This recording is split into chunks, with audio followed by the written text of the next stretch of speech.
emosional incestin təsiri həm sosial həyatına insanın, həm fizioloji sağlamlığına, həm psixoloji sağlamlığına, həm seksual həyatına əlbəttə ki, birbaşa təsir göstərir.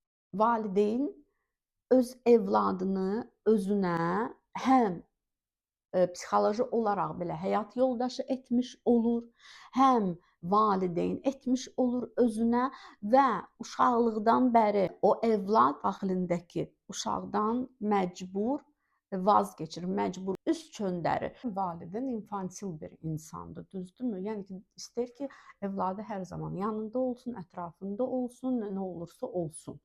Düzdür? Yəni bu uşaq faktiki olaraq uşaq ola-ola böyük bir insanın, yetkin bir insanın funksiyasını yerinə yetirməli olur, amma onda əslində axı bu bacarıq yoxdur. Bu uşaqdır, psixoloji olaraq bu yetişməyib, psixoloji olaraq bu hələ formalaşmayıb və yəni onun üzərinə ağır bir yük qoyulmuş olur.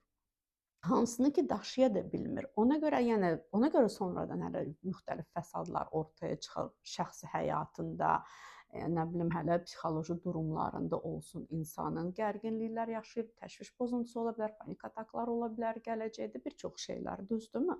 Yəni bu insanın özünün, yəni valideyn özünə onu valideyn etmiş olur, həyat yoldaşı etmiş olur öz evladını.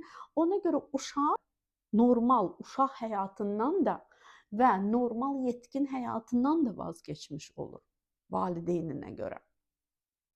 Və bu valideyn hər zaman belə edəcək də, yəni oğlunun ailəsində, yəni ki, öz oğlunun məsəl üçün həyat yoldaşını və yaxud öz qızının həyat yoldaşını hər zaman qızına, oğluna pisləyəcək.